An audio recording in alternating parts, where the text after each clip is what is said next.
You are one of the youngest members of parliament at this age. How is the responsibility like? It can be overwhelming, yeah? It can be overwhelming because you have people looking up to you, and sometimes you ask yourself, do you even know what you're doing? Welcome to Deeper Conversations with Willma. Beyond what you know. It's a delight having you. Would you describe who Yar Telar Ringdeng is? Thank you. Thank you so much for having me here today. I'm honored. It's quite difficult describing oneself, but South Sudanese. Okay. Lady. I'm an ambivert. I gel in both introverts and extroverts depending on the environment, something that very many people don't know. Okay. Went to law school in Nairobi, moved back home, didn't plan to be in politics, got into politics. I'm a mother, by the way. Yes. Another thing that the world doesn't know about Yar. Okay. Yeah, part of the world. Part of the world. Yeah. A mother. Okay. Mother to a smart young girl. Okay. She's home with my mom. Yeah. Member of parliament. But I like to be identified beyond work. Beyond work. Like to be identified as Yar and what she can do. And what she can do.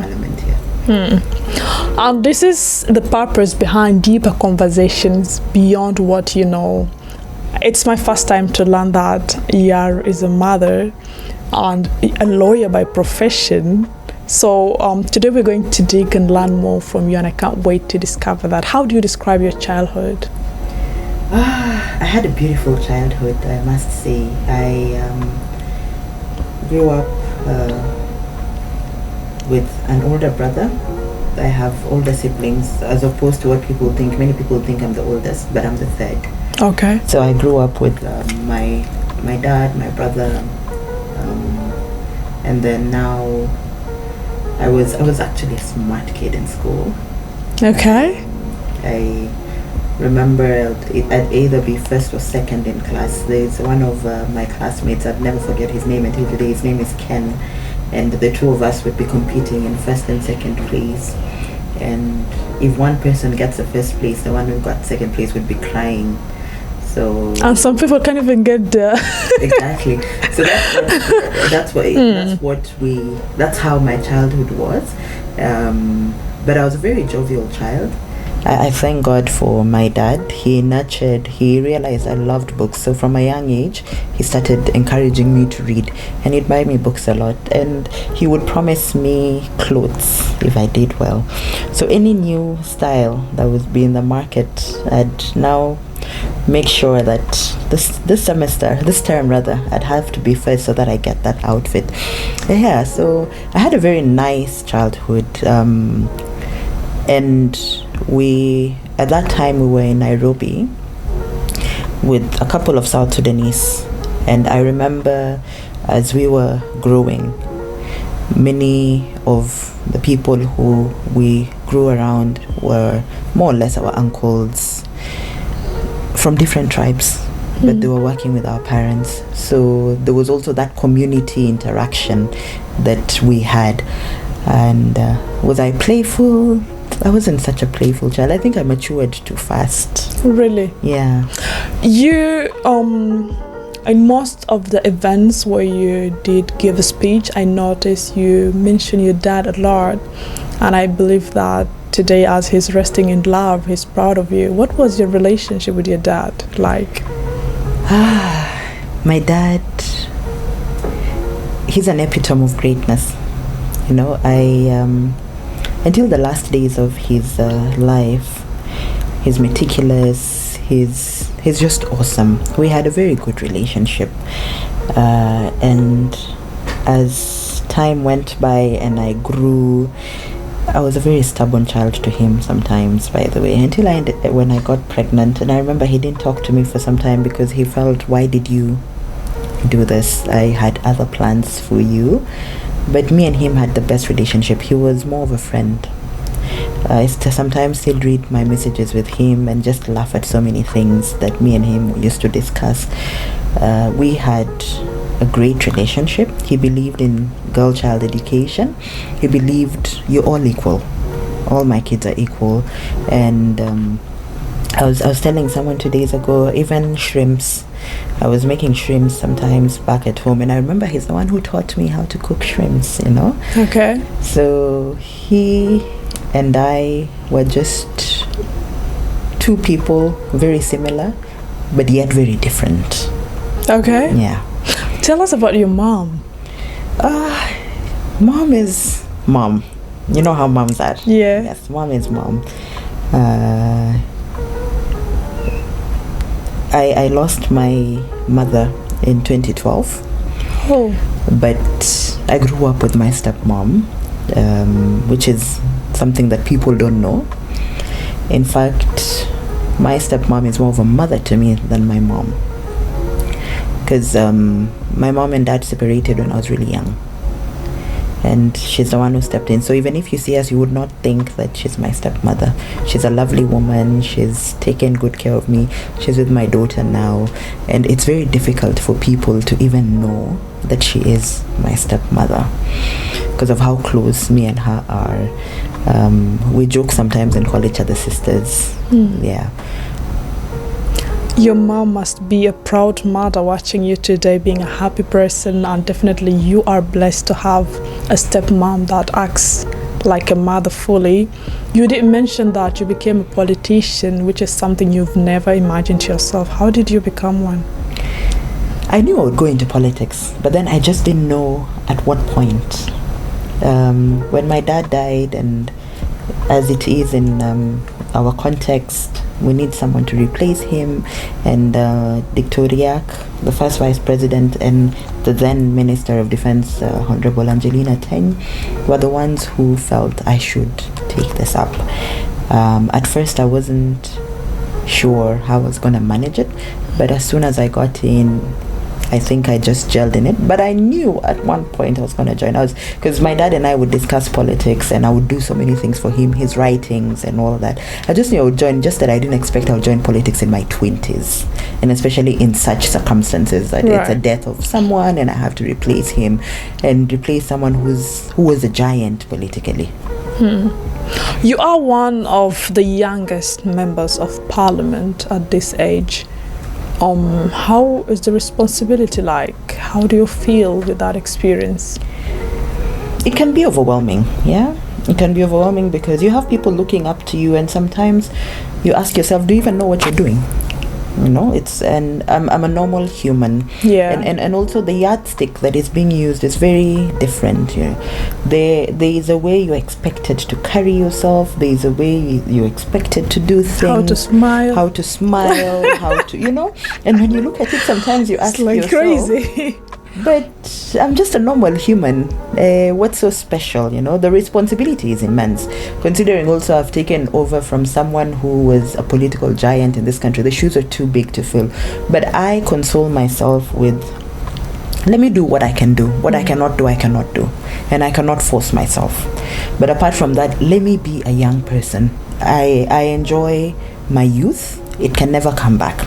And that's one thing that I think I mentioned this to you before. If it is time to have fun, I will have fun. And if you want to judge me because I'm having fun, well and good. The other questions that I would ask is it stopping me from delivering at work? No. Am I doing anything out of the ordinary? No.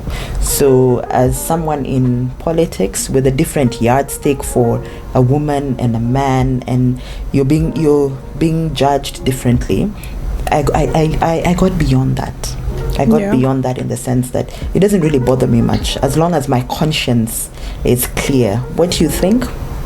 It's your business, though. Yeah. You are described as the eye of the youth when it comes to looking at the parliament and the responsibilities. How do you exercise that responsibility? The fact that the young people look up to you and they are very excited for someone at your age to be a member of parliament. I don't know how that name came about, by the way. I just saw it one day on iRadio, Eye of the Youth. I don't know what I'm doing that makes them look up to me, but I hope it's positive things. Because as a young person, I have other people in parliament that I also look up to who are young as well. Maybe it's because I talk a lot. Maybe it's because I engage with the youth a lot in very many matters, when it comes to security matters, when it comes to economic matters, women and youth matters. Maybe that's why. But I don't feel I'm doing much. So when I hear people saying, "Oh, you inspire me," I'm thinking, but you also inspire me, you know? Yeah. Yeah. Having such a responsibility or position comes with a lot. Some people would have negative feedback, some have positive. How do you deal with negative thoughts of others? When you're critiqued properly and it's positive criticism, I'm very okay with that. The negative criticism, sometimes it comes from a point of envy, sometimes it comes from a point of jealousy, and sometimes it's just someone who doesn't like your spirit, you know. And you're not God. I tend to believe it's only the people who are around me that matter. If you have a problem, if you're not willing to come and talk it out to me, because we have a tendency of people going around to gossip. Right. I'm not bothered by that. I've got thick skin being in the public light. So your opinions, well and good are your opinions. My opinion and of the people close to me matter, and who I am really matters. If anyone thinks that they're God to judge me and give me negative criticism, well and good. But I'm rarely bothered by negative criticism. You cannot please anyone unless you're an ice cream seller. You cannot please the whole world. So I'm not really bothered. I mean, I live my life. I go to work. If I have to meet up with my friends, I do. I have a very good relationship with all my family members. We have a strong family valued system. So the rest of the things, they don't matter. And unless your money, unless it's adding to your bills. Exactly. What's the craziest thing that you heard about yourself from someone that maybe deeply doesn't know who you are, especially with the responsibility you have and what the society believes you should do and not do? What's that crazy, shocking thing you heard about yourself? This is funny. So there's a specific woman somewhere. And it's always the women who come at people. Of course, nobody else. This is a woman way older than me who felt the need to go around spreading lies about me. As I said, I'm an ambivert, so I can be extroverted, I can be introverted. And in my extrovert side, I have very many friends. I have very many male friends. And she went around saying I'm dating all of them. Oh. And this is a woman who can actually be my grandmother, you know. And when I look at her, I'm thinking, you're projecting your insecurities on me, but you're gonna be fine, you know. Yeah. So people have a lot to say. What is it that is unique? What is it that is unique about Yar that the world does not know? Something that people don't know about you behind the camera, behind the doors? I'm actually a very shy person. Are you? Yes. I have known you for so long. No. I'm actually a very shy person. And I actually, if I don't have if there's no need to, I will not come out into the public. I can stay home for a week and not go anywhere. Really? Anytime you see me giving a speech out there, my legs are sweating, my hands are shaking, my hands are sweating and I'm shaking. I am a very shy You are so person. powerful when giving a speech. That's the thing, but people don't know. People don't know.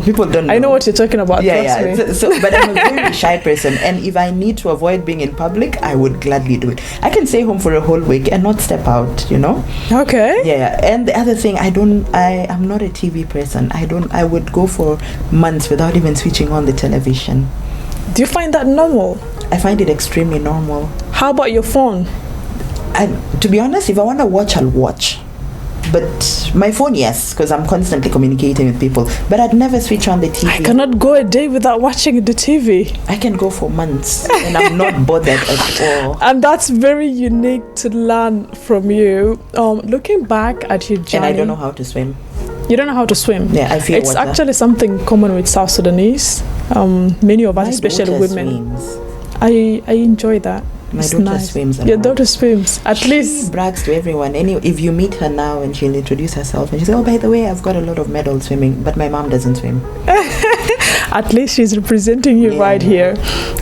Coming from the long journey of being a child to a graduate of law, do you sometimes feel like you would be happier to exercise your profession as a lawyer than being a politician?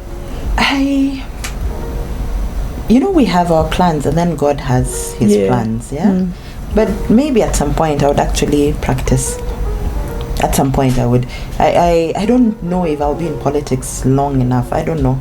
That's why I said God. We have our plans, but God has His plans. But eventually, I would practice. Law is a noble profession. Yeah. What do you describe as the hardest moment you ever had in life, and what's the happiest moment or achievement that you ever look back to and feel proud of yourself? The hardest moment was when I lost my dad. I remember his last words to me was, "Yeah, I know you'll take care of my family." That's what he said to you? Yeah. So I have his necklace that I wear every other time. I'm not wearing it today, and every time I see that, I remember his last words. Getting out, rather losing someone who was very integral in my life, and getting out of that mourning stage was one of the most difficult things in my life, because this is someone who was proved to be more than a father. He was a friend, and being in a society, a patriarchal society, you need that fatherly figure, you know. So losing my dad was one of the hardest things. I still don't believe it until today. You're in denial, you know. You wake up one day and you're like, oh yeah, indeed he's gone. Then you wake up the other days and you even ask God the tough questions. Yeah. One of the proudest things is my daughter. Okay.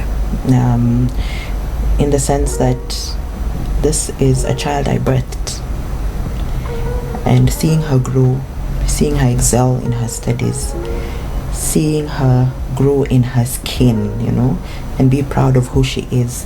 I don't think there's anything that can ever be traded for motherhood, and seeing the fact that I could raise such a powerful young girl. Yeah. It's one of the best things ever. We haven't seen her or met her, but I can feel the leadership qualities in her. She's actually, she's been a class representative for, this is the 4th year, and she wants to be head girl when she gets to year 6. We can't wait to see her doing more. As a person, what do you enjoy? Sports, riding, nature? What makes you feel comfortable when you're out of the space or public? Dancing. I've danced with you. Yeah, we did, but I didn't know that you love that so much. I love dancing. I can dance a lot. I'm a bookworm. I love books. You read have books. My own library. Sport is not my thing. See, even climbing the stairs, sport is not my thing. If I have to pick between sports and something else, I'd pick whatever it is. No. Not sports. Sport is not my thing. When I was in school, I tried all sorts of games, by the way. I was in football. I was a goalkeeper. You were a goalkeeper? Someone kicked the ball while I was holding it, so I got a sausage finger for a while. So I quit that. Then I went to basketball. This was when I was in primary.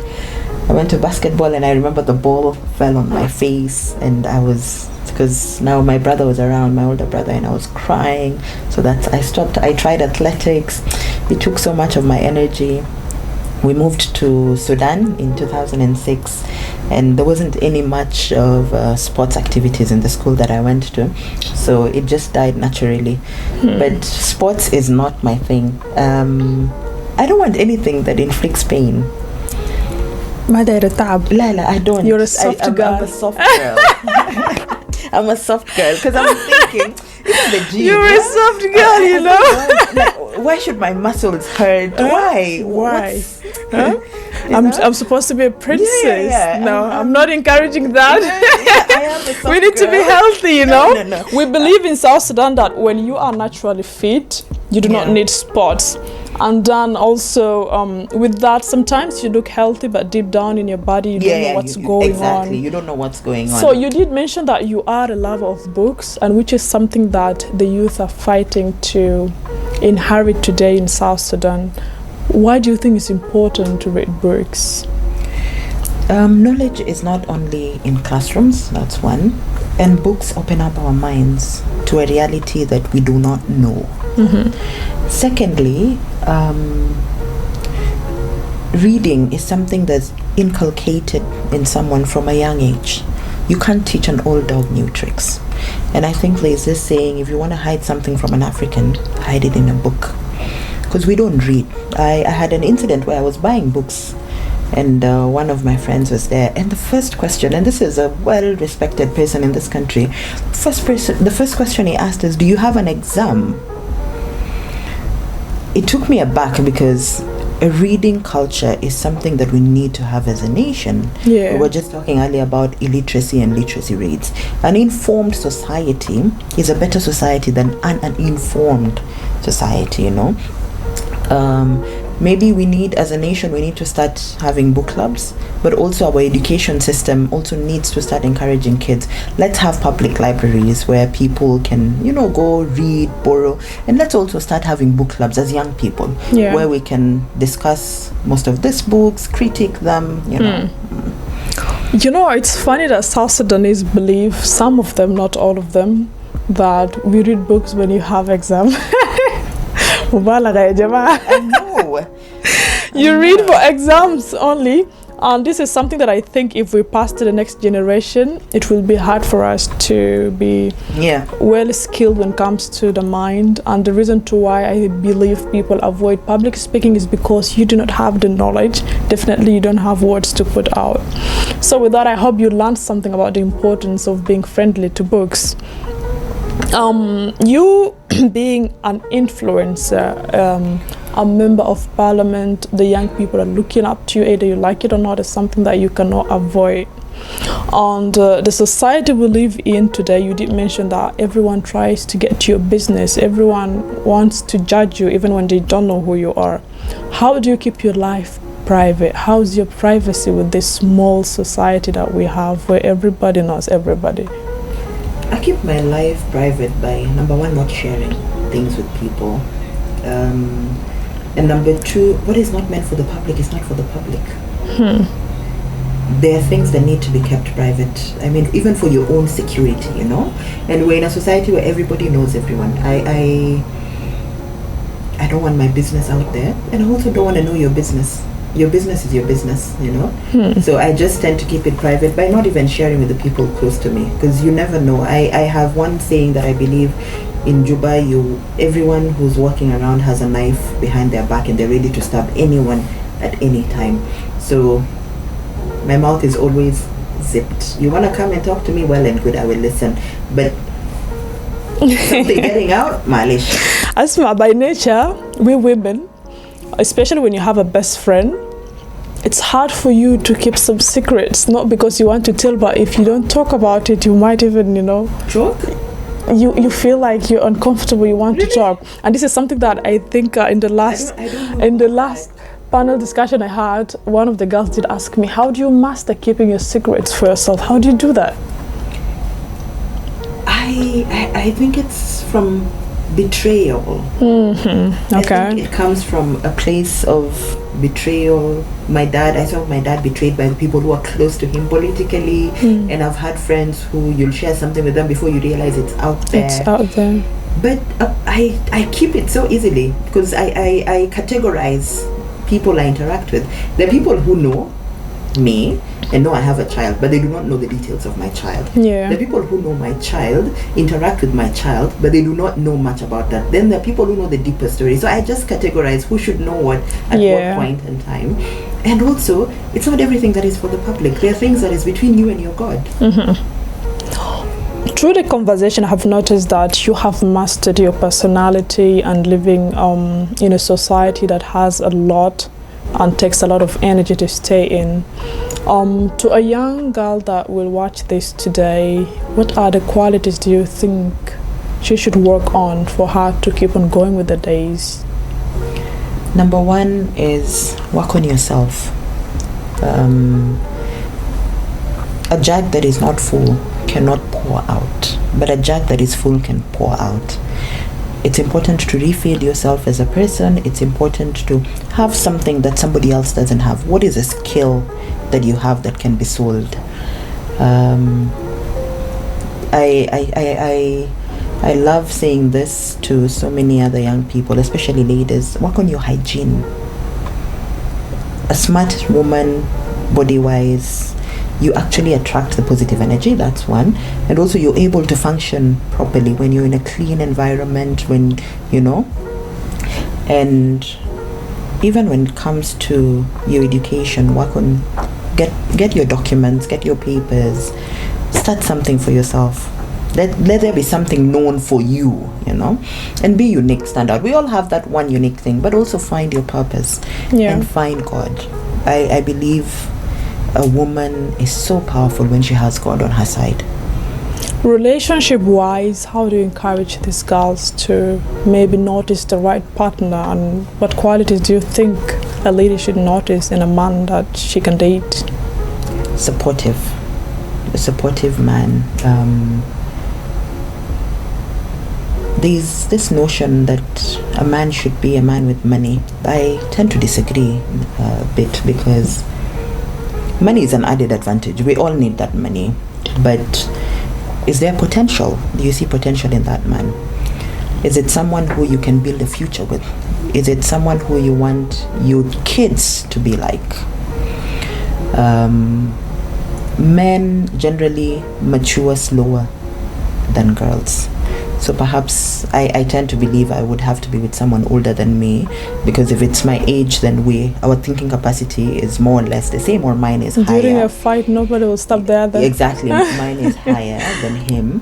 But a man who's supportive, a man who wants the best for you, a man who will be there for you and your children, and a man who will protect. We're in a society where all of us can hustle and make money. So also, as you're looking for that man, what are you bringing on the table as a woman? Don't just expect that, hey, he's going to bring everything. You also need to put something on the table. When you put something on the table and he puts something on the table, you're able to get a better life for your kids. Yeah. The other thing I would advise is, I'm not against men who drink. But a man who drinks to the extent that he forgets himself is not a man you should be with. Right. Is not a man you should be with, because alcohol and drugs can destroy. So if you drink to the extent where you completely forget who you are, and you're not able to function the next day, you're not able to go to work, then you're not providing the right leadership that you can provide in a family. A man is the one that provides leadership. It's not the woman. It's a man who provides leadership. So as a young lady, if you're looking for a man who will provide that leadership, well and good. The money and everything else will follow. And a man who loves you and respects you. One of the hardest battles that girls are fighting today, let me say us, because I might be included as a female person, is having to choose the right partner to be in a relationship with. Some of them, or some of us, are in a toxic relationship just because we do not realize the worth that we have. And with that, I do hope that you have learned from Honorable Yar. As we're stepping out, what message would you leave for the people of South Sudan?